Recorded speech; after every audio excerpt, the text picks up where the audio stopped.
On repart les amis, on repart avec Théo Perronin qui est avec nous. Bonjour Théo. Bonjour Stéphane. Alors on va parler, on dit informatique quantique d'ailleurs, ordinateur quantique, mais c'est encore informatique quantique ou... Ça fait partie de l'informatique. Ça fait partie de l'informatique. Exactement. Les ordinateurs quantiques, c'est une approche complémentaire à l'informatique classique. Et alors, tu vois le truc avec cette histoire de quantique, et c'est le grand mérite de Alice et Bob. Alors d'abord, le premier grand mérite, c'est un truc compliqué, sophistiqué, énormes enjeux, et t'appelles ça Alice et Bob. Ça fait personnage de dessin animé. Pourquoi cette démarche ? C'était assez volontaire. Donc les deux personnages, Alice et Bob, sont les personnages emblématiques des exercices de physique et de cryptographie qui représentent le point A et le point B. Les physiciens ne sont pas très créatifs. Et pourquoi appeler l'entreprise Alice et Bob ? Il y a une volonté de pas se cacher derrière des gros mots et de dire que c'est... Construire un ordinateur quantique, c'est un exercice bien posé, complexe et qui nécessite une solution élégante. Il n'y a pas de magie dans le quantique, c'est une science extrêmement bien comprise. Une solution élégante ? Oui, c'est le défi qui est devant nous est énorme et si on l'approche un petit peu de manière frontale, comme le tentent certains de nos compétiteurs, la tâche paraît insurmontable. Alors, l'approche d'Alice et Bob, c'est de chercher à simplifier le problème avant de l'attaquer. Et c'est une approche qu'on souhaite être élégante. Mais alors, élégante, j'adore. Mais attends, alors, donc Alice et Bob, c'est-à-dire tous les physiciens, en fait, tu dis Alice et Bob à un physicien, il sait exactement... Il pense aux personnages A et B dans les exercices. Dans tous les exercices de physique. D'accord. Bon, ok, super.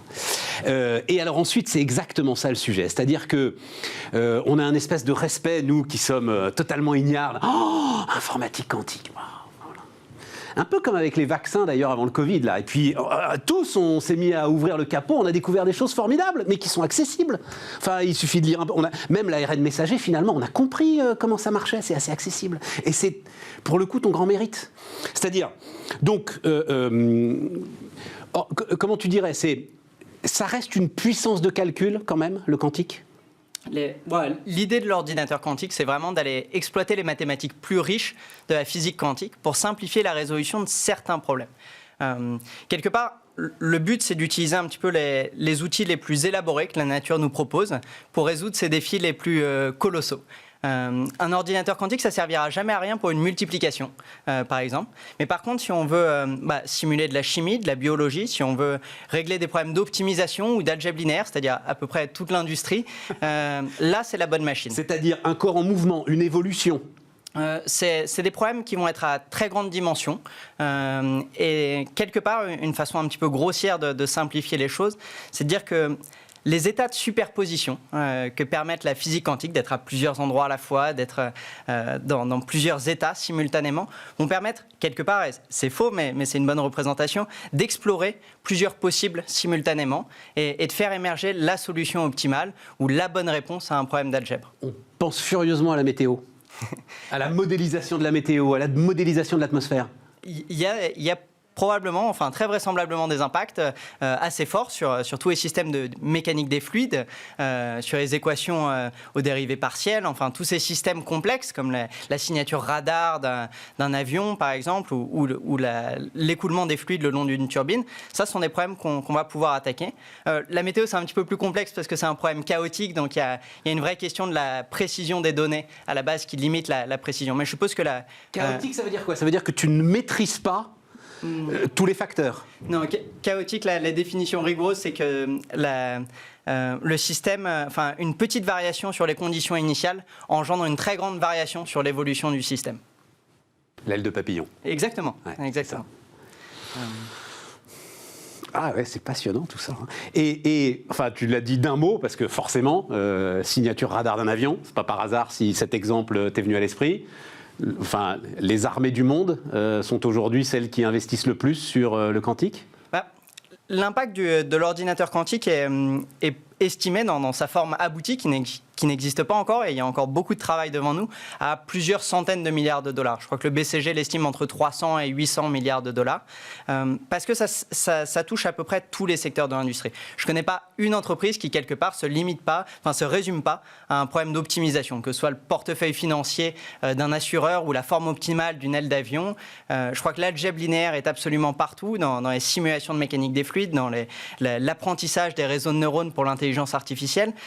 Donc, bien sûr, les armées, en tant qu'ingénieurs, consommateurs d'ingénierie, sont très intéressés, mais je crois que c'est pas ça ce qui nous motive avec mon associé. Ça, je m'en doute. Mais c'est vraiment... Et pas la finance non plus. Non, parce que les techniques, alors qui s'appellent quant, ont failli quand même, enfin nous ont mis dans une sacrée panade en 2008. Je n'ose imaginer ce que donnerait le quantique si jamais les financiers s'en emparaient, tu vois, sérieusement. Voilà, l'ordinateur quantique, c'est un outil. C'est un outil qui va quelque part mettre sous stéroïdes les ingénieurs, les scientifiques, créer de l'innovation. Et comme tous les outils, ils peuvent être utilisés à bon escient pour s'attaquer au changement climatique ou à mauvais escient pour mener la guerre. Ce que j'ai appris donc grâce à toi, c'est que dans l'état de l'art aujourd'hui, alors, ce ne sont pas vraiment encore des ordinateurs quantiques, mais on va dire, font une erreur toutes les 10 opérations. Toutes les 1000 opérations par qubit, par bit quantique. D'accord, mais enfin, j'ai surtout le chiffre que j'ai adoré, c'est 10 milliards d'erreurs de plus qu'un ordinateur classique. C'est ça, c'est vraiment de dire qu'on a 19 ordres de grandeur d'erreurs en plus. C'est un défi énorme, et il y a une très bonne raison à ça.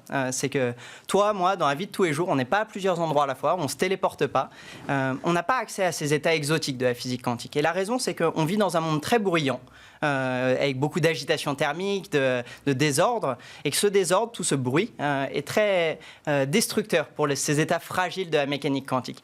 Et tout le concept, enfin tout le défi de l'ordinateur quantique, c'est de réussir à avoir une machine qui répond à ce paradoxe qui est d'être à la fois parfaitement bien isolé du reste du monde pour rester quantique pendant toute la durée du calcul, et en même temps, on veut faire un ordinateur. On veut pouvoir rentrer un problème, faire tourner un algorithme, récupérer une solution. C'est ça. Et réussir à marier les deux, c'est le défi de la décennie devant nous. Et c'est là qu'Alice et Bob pensent avoir son épingle à tirer du jeu. C'est là où c'est grâce à toi d'ailleurs, parce que tu l'expliques avec beaucoup de simplicité. Donc je parle sous ton contrôle. En gros, face à ce problème de 10 milliards d'erreurs de plus qu'un ordinateur classique, la réponse classique, c'est de dire... on va faire 10 milliards d'opérations en plus, et comme ça, on va pouvoir, d'une certaine manière, noyer les erreurs, ou en tout cas, refaire toutes les opérations qui feront à l'arrivée, il y aura moins d'erreurs. C'est un peu ça le... Grossièrement, donc c'est plus exactement, c'est dire qu'on veut faire de la correction d'erreurs.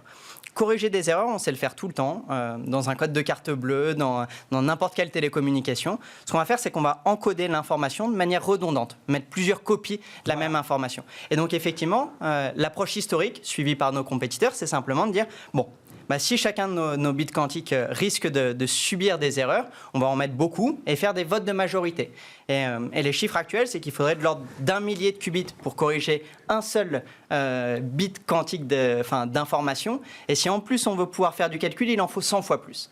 Donc à la fin de la journée, c'est 100 000 systèmes physiques pour un seul bit de calcul, sachant qu'actuellement, Google et IBM, qui mènent la course, arrivent à contrôler 53 de ces systèmes. Alors en contrôler 53 fois 100 000 semble assez lointain.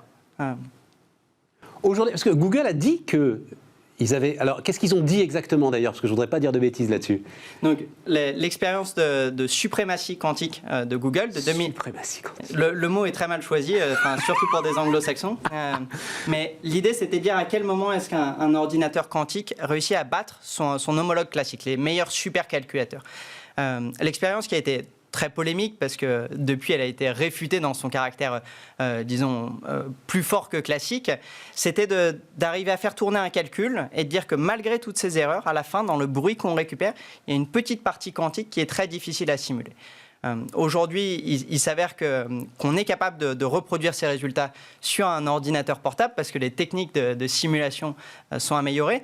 Mais ce qui est important, c'est de dire que on n'a pas besoin d'aller chercher ces 19 ordres de grandeur comme le classique. On a besoin d'aller en chercher entre 6 et 9 pour s'attaquer à des problèmes d'ingénierie.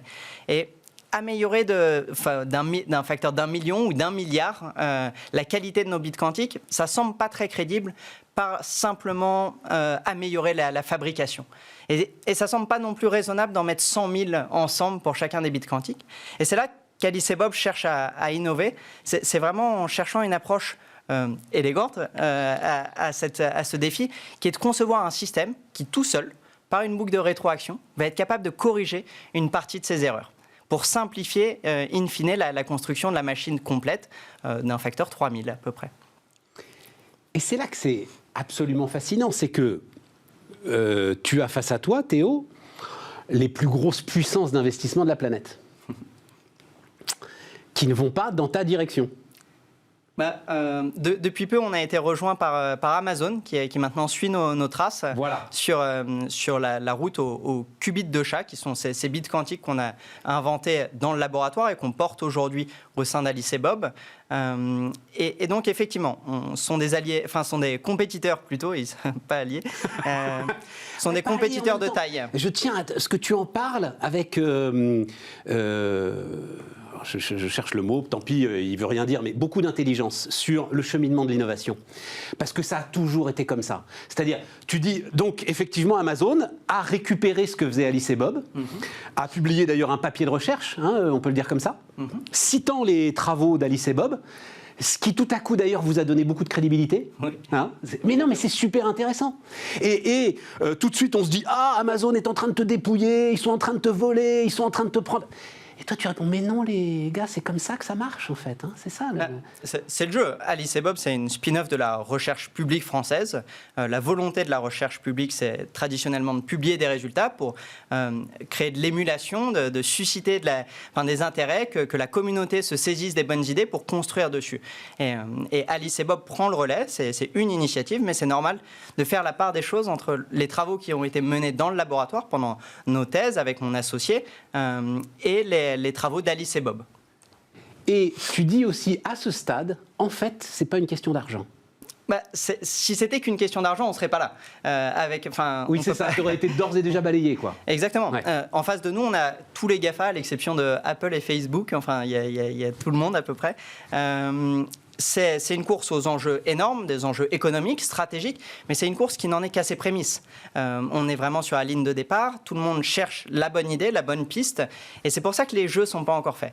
Et ce qui est intéressant, c'est que le vrai facteur limitant, des sous, il y en a dans l'écosystème. Le vrai facteur limitant sont les cerveaux. C'est-à-dire qu'en 8 ans, depuis 2012, on est passé du prix Nobel de Serge Haroche et David Wineland, qui étaient les premiers à vraiment manipuler des systèmes quantiques uniques, à une course à l'ordinateur quantique, à construire des machines. Et donc, entre-temps, on n'a pas eu le temps de former des millions de physiciens, d'ingénieurs quantiques.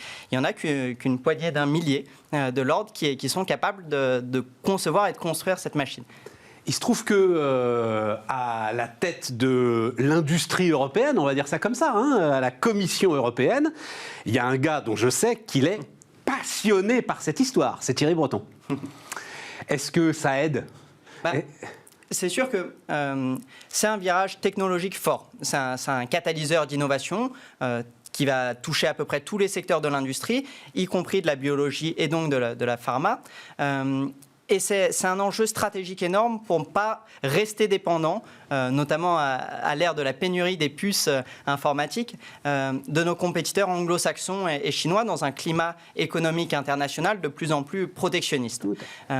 Donc, ce qui est intéressant, c'est de voir les pouvoirs politiques se rendre compte de l'opportunité, de savoir qu'on n'est pas en mauvaise position. En Europe, on a une école de physique très forte, au sens large de l'école. On a une histoire de recherche, de formation, d'excellence qui nous met en très bonne disposition. Par contre, là où on pêche traditionnellement, c'est sur la capacité à transformer l'essai, à se donner les moyens de ses ambitions. Et c'est là où, au sein d'Alice et Bob, on essaye de ne pas avoir froid aux yeux et de chercher à se donner les moyens de ses ambitions pour créer ce leader industriel du quantique sur la base de cette innovation technologique. Parce qu'on est d'accord, aujourd'hui, ce n'est pas une question d'argent. À un moment, quand même, ça va être une question d'argent. Quand il va falloir passer à l'échelle, ça va être une question d'argent. On n'imagine pas SpaceX construire ses fusées à 10 dans un garage. Voilà. Donc l'ordinateur quantique, c'est une machine significativement plus complexe qu'une fusée sous pas mal d'aspects, en tout cas plus exploratoire, qui fait appel à de la science plus moderne. Et donc ça va nécessiter à un moment donné de passer la seconde. Alice et Bob a très bien commencé, mais ça reste très timide par rapport aux enjeux qu'il y a devant nous. Bon, on espère qu'à ce moment-là, justement, comme la NASA a été au rendez-vous d'Elon Musk, on espère qu'à ce moment-là, Thierry Breton ou je ne sais qui sera au rendez-vous de Alice et Bob. Merci beaucoup Théo, merci infiniment. Merci beaucoup. Théo Perronin, donc, qui est le patron, l'un des cofondateurs, c'est ça, cofondateur d'Alice et Bob, qui était notre invité sur Bismart.